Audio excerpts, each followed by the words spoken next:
Hello everybody, Randy Lanham here with Project Volunteer. I'm super excited for another Good Deed Duel. I have Sheriff Brad Youngman. Brad, thank you so much for doing this duel with me. He don't know what he's getting into. Nope. No. So he's a little nervous because I'm so buff and anyway, let's talk to my cousin Kevin here, is the chief of the Knoxville Fire Department, and that's where we're at right now. So Kevin, thank you for hosting us up No here. problem. I'm glad to have you, Brad. Welcome. I'm just trying to figure out why am I at a fire station. Yes. Well, you work with a lot of We do. volunteer firefighters. We're going to talk about that later, and we're also going to talk about how you can become a volunteer firefighter as well and learn about that. But first, the duel. Are y'all ready to get this on? Kevin, tell us what in the world you got us doing. I can see some suits laying out here. Okay, well, part of the process whenever you become a volunteer firefighter is learning how to put on bunker gear. Okay? You guys have never put on bunker gear before? I never have. I have not. Okay, so this is the first time. So with the first time of putting on bunker gear, sometimes it can be a little challenging. So it's going to be a duel today. But keep in mind, once you end up becoming a volunteer, we will work with you over and over and over and over again until you can get this gear on in less than 1 minute. Wow. Which is going to include a few more items than what we got here today. But today, we're just going to stay with the basics. Stay okay? easy. I like that. All right. But yeah, we're going to work on it. So what we got here is we got some firefighter bunker boots, and we have bunker pants that are encapsulated inside those. So you'll slide your feet down in through there, and then of course suspenders go up over your shoulders. You remember suspenders Yes, well, I right, do. Randy? I do. Yeah, I'm figured old. you Is did. that what you're saying? Yeah. Okay, so after you get your suspenders up, then you got a buckle on the front where you're going to have to turn around and buckle it. You need to make sure all your buckles are buckled and fastened. I'm going to have to suck it in. And, Yeah. and then after that, you're going to go to your coat. You'll grab your coat and put it on however you see fit. We can teach you tricks to the trade later. Yeah. But I'm kind of curious. Right how now this it's a is gonna go. race. But then, after this, what are you guys doing? After this, and you get your helmet on, we're going to slide you outside. Okay. And we're going to have a pretend like fire. And the thing is about the fire service, whoever gets ready the fastest gets to pull the hose off the truck. So that'll be me. Yeah, that'd be I'm confident about that. Yeah. And there's well, Brad, there's not a better job in the world than to actually get to pull the hose off of the truck and go fight a fire. Okay. Yeah, heck We yeah. can say whatever we want to say. It's a short show. We won't debate that. Trying to control something that's out of control is the greatest job in the world. I And agree I'm with sure that. you get that thrill with your job as well. Well, I've seen you all work, and it is impressive. Thank you. So what we're going to do is we're going to advance that hose line out through our parking lot. Once we get it to the end of the parking lot, the gentleman who comes in second still has a job to do. Okay. Everybody in the fire service has a job to do. There are no cowboys. We work together. They work together. Okay. Gotcha. Inside agencies and outside agencies alike, and we work together well. So whenever they get the hose, the second guy gets the hose all stretched out, nice. I'm going to throw water through the hose with this pumper truck.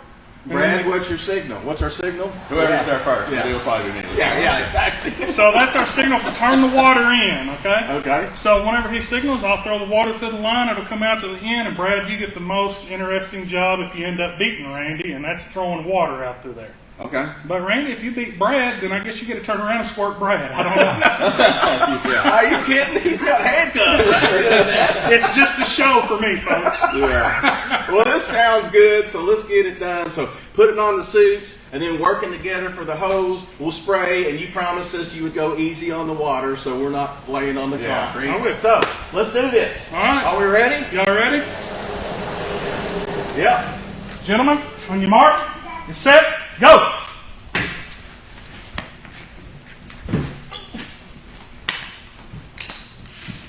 You're going faster than me so far.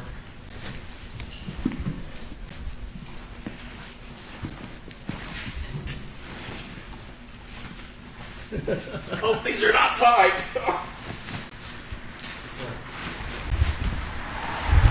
Got stuck in the suspenders. Oh, yeah, same. There's a rope over there. I'm not sure what that's for. Did he buckle his? Oh, no, I didn't. Oh, I got a buckle. Oh.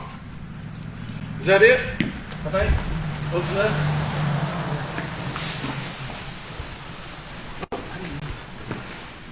Lord. Zip up the front. Oh, zip up the front. Gotta get the front zip. Okay. Be protected. Okay, gotcha. Shoot. I thought it was actually going to be get you there for a minute. I thought so too.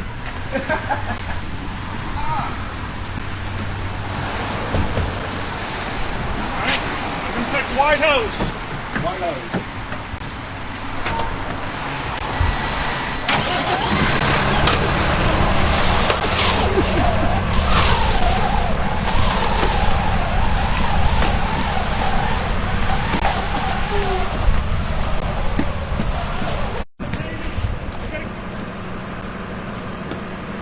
This stuff's heavy.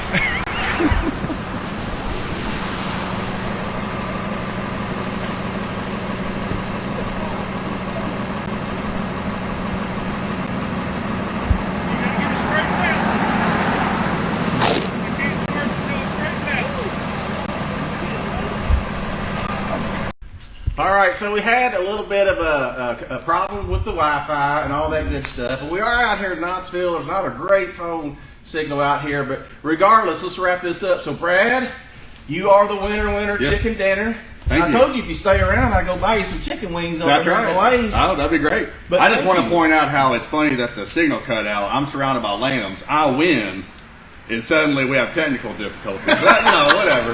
Yeah, I went in there and clipped the hose. Passing on the torch from a firefighter to a sheriff officer, It's got sting. it is technical difficulty. But, Kevin, tell us a little bit about, if somebody's out there watching, they want to become a volunteer firefighter. What is it like here? I know y'all are like a family here, for one. It is. It's a whole lot like what you guys have just done. You set up in here and you competed. You become friends. You learn to become friends with people that you may not know. You know, we try to group up and we try to build our roster to try to get up to the neighborhood of 25 firefighters up here at Knoxville, and it's a brotherhood or a sisterhood. You know, it's both. We incorporate. Anybody that's willing to come in here and put forth the time and the effort to be able to try to help somebody in need inside their community. So wherever somebody's watching, in your community, there's likely to be a volunteer fire department there, and they would probably, they could stop in, they could call, they could get more information. And shoot, I've heard a lot of you guys say that, hey, you don't even have to commit. You can actually come to a few meetings just to find out if it's for you, right? Yeah, try it out. I mean, we have people that come up here and say that they want to be a firefighter, and, they show up and we show them what it's about. And, I'm not going to sit here and hide it. Sometimes it's a lot of work. Yeah. And some people, whenever they find out that it's a lot of work, they shy away from it, or they say that they don't have time for it. Volunteering is something, whenever we volunteer up here, we don't get volunteer whenever we want to.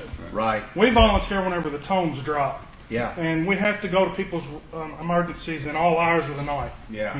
And throughout the day as well. So anybody that's on swing shift, that helps out because, some of these guys can respond to daytime runs where we have guys up here that work straight days and they can't respond to those. Right. So all variances of all kinds of people, Yeah. we need them.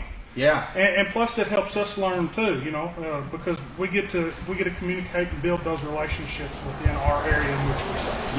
Yeah. Everybody, a lot of people, family and friends up here. Brad, you were saying earlier, I'm not sure if we got it on the first one. You was talking about how the sheriff's department works with sheriff's office works with the volunteer firemen all the time, right? Yeah, we do. When I first transferred from the city police to the sheriff's office, it was amazing to me. The first time I got to a scene out in the county, and it's like, who are all these people that are helping? And they're volunteer firefighters, because they come from all over. It's their community. They want to help, and it really is impressive. And I just, as a sheriff, and speaking on behalf of my office, just want to say thank you for everything that the fire service does, but especially the volunteer fire service, because they don't have to do it. They are volunteer. It is a lot of work. I'm ready to take this stuff off already. I can't imagine being in August battling a house fire for 6 hours. Oh my gosh. But it really is something that the community couldn't survive without. So thank you for doing that. Yeah. And thanks to all the volunteer firefighters out there. If you're watching, if you know somebody, tag them, list them, thank them in the comments. And be sure to watch these videos. We just trying to inspire volunteerism. We're all called to volunteer, to serve other people, to love on each other. And when we're all doing that, man, what an awesome feeling it is. Thank you all for watching the Good Deed Duel. Kevin, thank you one more time for hosting. Brad, thank you so much Thank you for having me. competing, beating me like I knew you would. But anyway, all in fun. Thank y'all for watching. Thank you.